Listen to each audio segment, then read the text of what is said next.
Okay, Iron Bowl week is finally here. In my opinion, the best rivalry in college football. Playing the #1 team in the country at their place. This will be the 5th time we've played a top 20 team on the road, so hopefully that experience will help. With that offensively, they got one of the better offenses in all of college football, led by the quarterback Blake Sims, which I think has had an outstanding year. He's very efficient with the ball, protects the ball. He's got the ability to hurt you with his legs, too. Amari Cooper is one of the better playmakers in all of college football, if not the best playmaker. And he's a special player. And then add to that a very good running game, so they present a lot of challenges offensively. Defensively, it's pretty much the same as every year. They got very talented players at every position. They're very good with the run fits. They're very strong and athletic up front. They usually stop the run with their 6 or 7 guys and allow their other guys to play back in the pass. So that presents a lot of challenges. As far as us, Devontae Lambert will not play. He had surgery today. He'll be out for the year. That's a big blow for us. We're going to need some guys to step up. Jeff Whitaker will also not play. He's still injured. Everyone else we're expecting to play. Our guys are excited to play this game and looking forward to going to Tuscaloosa. Questions? Guys, can you say first for Devontae just what exactly the injury was? Yeah, his knee. It seems obvious to say the importance of Duke, but just how important is it to have him back this week? Yeah, I mean he's one of our playmakers. He's had an outstanding year, and he has the ability to make one-on-one plays and plays in traffic. Is Duke at 100%? How's he come along? Yeah, I don't know if he's 100%, but we're expecting him to play. When you were recruiting him, did you look back to the tape of him and Landon Collins playing against each other in high school? No. You mentioned Sims. Has he kind of changed the way you normally see an Alabama offense with his mobility? Yeah, I mean he's had an outstanding year. He's done a very good job of, like I said earlier, protecting the football. But when he throws it, he's been very accurate, and when he runs it, I mean he can really run. He's a very good athlete, and he's really done a good job managing their offense. Gus, do you feel like your guys have the same level of confidence and belief they had just a few weeks ago? I mean, we went through some tough times, but this is the Iron Bowl, and we got a lot of character on this team, and I expect our guys to be ready to play, and I know they're excited to play. How does it change, this year from last year? The implications. Obviously, you're not playing for an SEC title bid or a title game bid, and that kind of thing. How does that change? Well, I mean, obviously, we wanted to try to repeat as SEC champs, and the reality of that is no longer. There's a bunch of guys a lot to play for. We're trying to win 10 games back-to-back seasons. I think since the first time since 1988. So this group has a lot of things to play for, and this is the Iron Bowl. And like I said, our guys will be ready. Guess how worrisome is it to you that Lambert's out, because he's been the best pass rusher on the line, and you guys just haven't been able to do anything in that regard? He's a factor. There's no doubt. It's a big factor, but we need some other guys to step up. And, football's a team game, and, when you're playing against your rival, it's got the ability to have guys step up and play, better than they have all year. And that's what we need. How important is it to get Nick going in the running game early? It seems like when you guys have struggled in the running game, it's been off nights for him.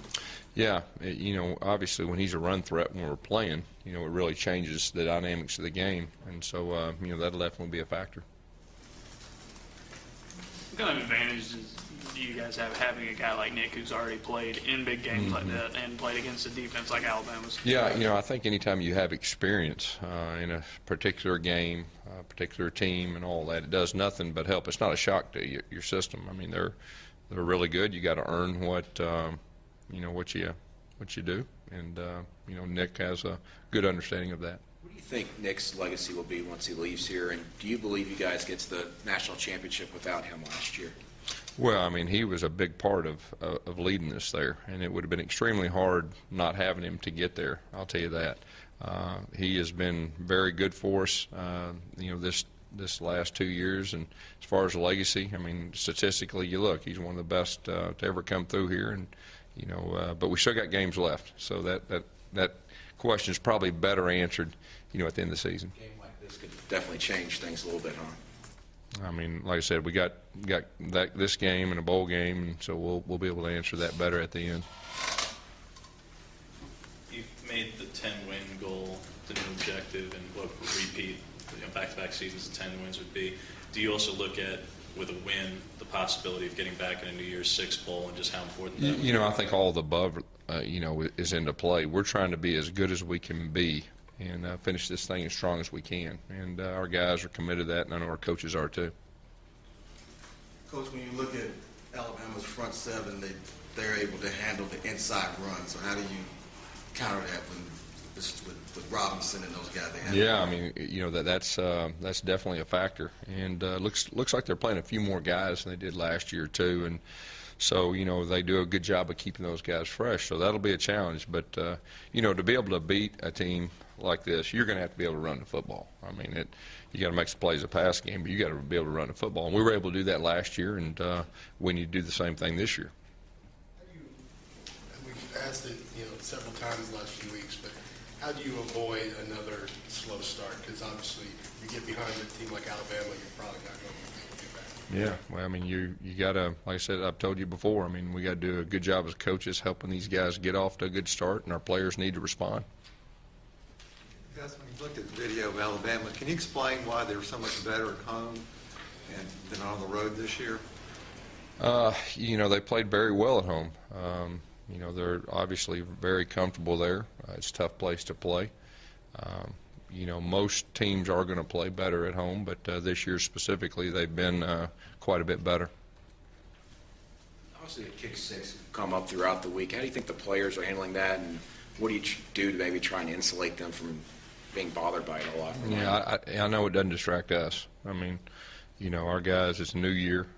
This is a new team, just like there's a new team.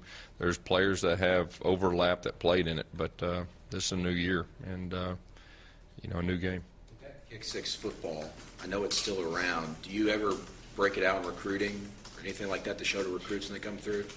No. It's still around? You're telling me something I didn't know. It's still here. Okay. I learned something.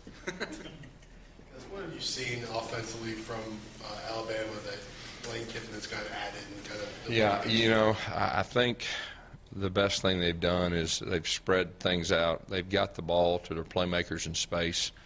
That's probably the thing that I feel like they've done very good. They've played with some tempo, and so. And then, like I said before, that's where the game's going, and they've done a good job doing that. To go back to the kick six for a minute, Gus, just what did it mean to have Chris back here a couple of weeks ago? Yeah, it's always great to have Chris back. It was good to see him. First time I've seen him, I guess, since he went off to camp right there, and I know the players felt the same way. Gus, what are have-tos in preparing for Kiffin's offense, the way he calls, the flow he tries to get? What are have-tos you think defensively that you I tell you what, he does a good job getting the ball to his playmakers, but he's done a good job setting up plays. Run a play to set up a play. And, he's done a very good job, in my opinion, this year. How has he changed things there? We heard you last night say it's not as traditional as it used to be. Can you maybe expound a little bit on that? Yeah, I mean, they're playing with some tempo. They're spreading things out. In the past they've been a little more, old school, pro style offense, and now they're spreading things out, and they've done a very good job doing that. Do you think you had an effect on them maybe changing their philosophy? I have no idea.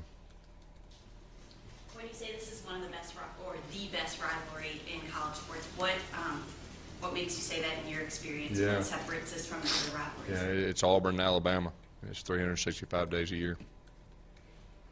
Yes, you said last night that you can sense a difference in your players this week compared to different weeks. Yeah. Where is that? What is that sense? What are you seeing from them this week compared to? Yeah, it's been different. I mean, it's been different than the last few weeks, and it should be. And I'm sure they're doing the same thing and feeling the same way. And that's what makes this rivalry, that much more special. And I know they'll be ready. I know our guys will be ready, and we'll see who wins. there anything that makes Bryant-Denny a little bit different than other road venues? You know, it's loud, and there's a lot of places that are loud, but you know, it's a rivalry game, so it's usually different at their stadium. It's usually different when they come to our stadium. What has changed about you and maybe just how you look at the rivalry since that first one you played in, or coached in, excuse me, in 2009? Yeah, well, I actually coached against Alabama, I guess, in 2006, you know, when I was at Arkansas. It was the first time, and then, of course, the Iron Bowl, 2009. I mean, you know, there's nothing like, you know, people can tell you about a certain rivalry, but until you're initially a part of it that first time, you don't understand it. And, you know, things become a lot clearer after that first time you experience Iron Bowl. Did it change you at all as a coach, the way you approach the game? Well, you just understand it better. I mean, you understand it better, and that's probably the biggest difference. What is the meaning of this rivalry, Gus, off the field, away from just this week in the game, but to the bigger picture for the programs where you're competing for recruits all the time? The past couple of years, obviously, everything with Ruben and Rashawn got a lot of attention. Just to the bigger picture where you have the kick six lines painted on the field for Big Cat, just to the bigger picture of recruiting and what it means to these programs. Maybe not the outcome of the game itself, just what the rivalry means to the big picture. Well, I mean, like we said, it's Iron Bowl. And, in my opinion, it's the best rivalry in college football. And it's very important. Very important to our players, very important to our coaches, very important to their players and coaches and both fan bases. Have you had experiences with recruits that this game decides things for them? I don't know about that. Yes, I know you have a lot of confidence in Quan as a senior and a punt returner, but I mean, we've had 3 fumbles in the past 2 games. Do you just tell him at this point, just focus on catching it and not worry about trying to make plays? No, he needs to protect the football. He needs to make plays. I mean, he needs to make a play in this game, but he needs to protect the football better than he has, you know, the last few games. He's still one of the better punt returners in all college football. The bottom line is you got to protect the football better. You mentioned that Cooper is one of the better playmakers and wide receivers in the game. How do you simulate that on a scout team? Is there any one guy you can put out there to be like that? I don't. I mean, you can put a jersey on somebody that has the same number, but to simulate one of the best players in college football, that's probably not realistic. But you know, you do the best you can. How much of an impact? It doesn't seem like the passing game has been quite as successful with Duke out. How much of an impact does he have on this offense? Well, he has a big impact. You know, he's till he got hurt. I mean, he was a big factor and made a lot of plays for us in the passing game. And you know, we didn't have him and Ricardo last week, and you know, it definitely changes things. But to get both those guys back on the field, you know, that'll get things back into balance. You know, better than it has been the last few weeks. What's the plan for Thanksgiving for the team, and how do you try to get them away from football for maybe just a little bit? Yeah, we'll use the same schedule as we did last year, which I think worked out pretty well. And we'll have a Thanksgiving practice, and then we'll have a Thanksgiving meal with our team and coaches and everything with that. Give them some time, you know, that afternoon, and then of course bring them back later that evening. But definitely Thanksgiving. You know, we definitely want to celebrate that. We got a lot to be thankful for. How important is it for Nick, particularly, that he has that safety blanket to Duke over the middle, that he can rely on a guy like that? Yeah, I think it's very important. If you're a quarterback, you know, you always have, you know, certain receivers you feel comfortable with, and after you play with them, and gives you the confidence they can make a play for you if you put the ball in a certain area and all that. So, you know, that'll definitely be a plus. Coach, how much do you have to guard against putting so much focus on Cooper when they've got other guys? Yeah. Guys too. I mean, how do you balance? I guess how do you balance? Yeah, that's a good question. I mean, it is going to be about balance. I mean, they've got other weapons that have been extremely talented in the passing game, but they're also good at running the football. So, you know, it's one of the better offenses in college football, and, you know, obviously when they play at home, you know, they've been that much better. So, you know, you just got to strategically mix things up and try to keep them as off balance as you can, but they're a very good offense. You mentioned the penalties last night. Last year, you were among one of the best teams in the country and had one of the fewest penalties. This year, you're the worst in the SEC and the bottom of 15 to 20 in the country. Over the course of the year, what have you noticed? Why has this team gone from one extreme to the other in just a year? Yeah. Well, we hadn't been disciplined enough. That's where it really starts. But you know what? At this point right now, you put everything up to this point behind, and you're playing the Iron Bowl, and we got to do a better job in the penalty area, and I expect us to do that. With discipline Gus, is that a coaching thing, a player thing? Well, like I said, I mean, the penalties, it starts with me. And, you know, I've got to do a better job making our guys understand.